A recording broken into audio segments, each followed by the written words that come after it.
Lucasfilm is seriously going to resurrect Darth Maul for new Star Wars sequels. Do you think it's impossible? Well, let's figure it out. And by the way, I welcome everyone. I'm sorry I didn't say hello right away. It's just that today's topic is so hot that I want to tell you everything as soon as possible. Of course, we all love Darth Maul. This red-skinned Zabrak is simply impossible not to love. And although his first appearance on the screen in 1999 caused a heated debate rather than delight, over time George Lucas and Dave Filoni were able to give this character the right rebirth, due to which he revealed himself in a completely different way.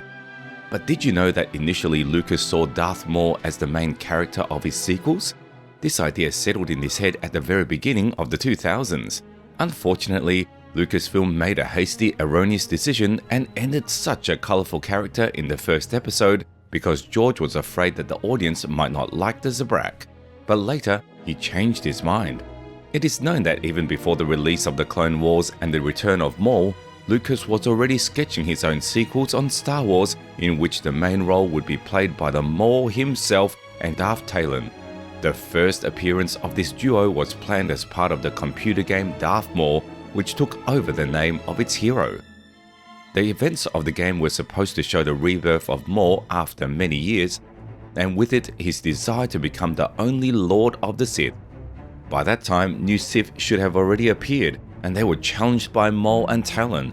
The game was developed by the Red Cry studio. However, after some time after the start of the development, Lucasfilm decided to suddenly stop it and gave the studio a ban on further development of this project. Why did they do it?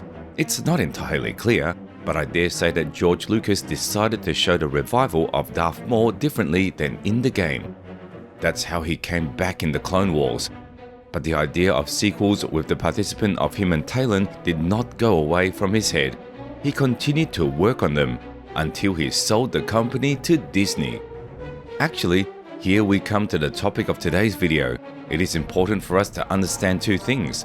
The first is Dave Filoni, who now actually runs the Star Wars universe, is Lucas's successor and showed respect for his legacy every now and then. Moreover, in the new series, he gives life to some unrealized ideas of Lucas in a new way. Filoni loves the old canon very much, and in an interview admitted that he likes to transfer different things from the old canon to the new one. He will continue to do it further. I repeat, he will continue to do it further. Remember this moment. The second important thing is the actor, who is now responsible for Darth Maul. This actor is Sam Witwer, who has been voicing him in all Star Wars projects for more than a decade. This guy is on a special account at Lucasfilm. They really adore him in the company. He is constantly a guest of huge events. He is constantly invited to the filming of TV series as a cameo of small characters of another race, but he has never had a chance to appear on the screen in the image of one of his characters, be it Maul or Starkiller. I'm sure that Filoni will definitely give him such an opportunity, and sooner or later, Sam Witwer will appear on the screen, and if not as Starkiller, then as a reborn Maul. If you make it up, it will be similar, and the voice is already too familiar, and age allows. So, I can already hear your questions. What about Ray Park, who played Maul in the first episode and in Han Solo? And he also took part in the creation of the Siege of Mandalore. Let's just say that an incomprehensible situation happened to him. Ray Park, like Sam Witwer, also had a special account with Lucasfilm for a long time, until 2020, one video of erotic and questionable content appeared on his Instagram page, after which a big scandal began, which did not bypass Lucasfilm and Disney. Since then, Ray Park has never appeared at any Star Wars event again, although he used to do it regularly, and was never invited to work on his hero, that is, Darth Maul. In simple terms, the man was fired. Therefore now they say it's Sam Witwer. So it's time to answer the question, why can Lucasfilm revive Darth Maul for the second time? First, for two reasons that I just voiced to you. This is a continuation of Lucas's legacy, a recreation of hundreds of pages of unrealized script. Filoni can really do this and bring Lucas's long-standing idea back to the screens. And secondly, this is necromancy, which comes to the fore in Star Wars. Previously, I would not have thought that someone could be resurrected in a galaxy far, far away, but now it is becoming a reality. The first season of Ahsoka showed that Grand Admiral Thrawn, with the help of ancient witches and their necromancy, is going to revive a huge army, and earlier Morgan Elsbeth was able to revive a whole Force user, the mysterious Inquisitor Marek. There was also the incomprehensible Inquisitor Plague Doctor from the Tales of the Jedi, whose nature is also very similar to the resurrected Marek. And this very necromancy opens all the doors for a big plot. Are Lucasfilm going to revive just an army of stupid stormtroopers? Or does their plan include someone more serious? No, I'm not talking about Emperor Palpatine, for goodness sake. I'm talking about Darth Maul. He was the main character in the old Lucas sequel concepts.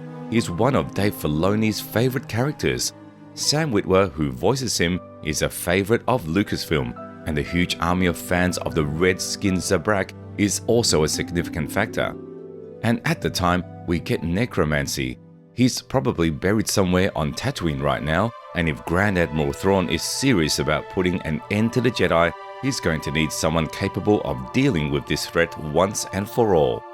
Enlisting the support of the Witches of Dathomir, Thrawn may well find the grave of Maul and resurrect him using a special spell, after which the Zabrak will rise in all its glory, retaining clarity of mind and not as a brainless zombie.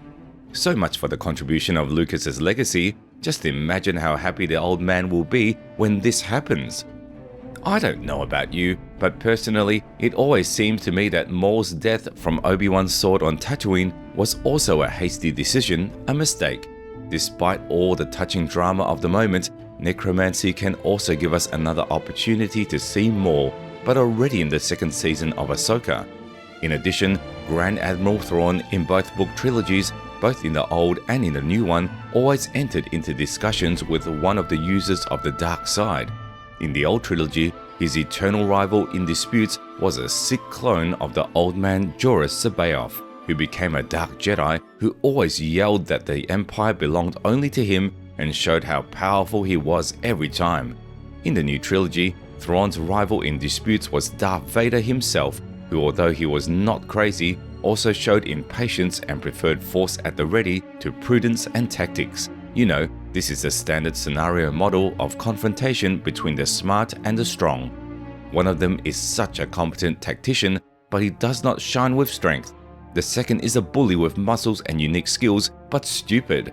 So in the new series, the Grand Admiral needs some kind of Sith who will play the role of the second. And this very Sith may be Darth Maul, especially with his hysterical impulses, which after resurrection can only get worse. Moreover, Ahsoka once crossed his path and ruined all his plans, so after the revival, as they say, he will be especially obsessed with revenge.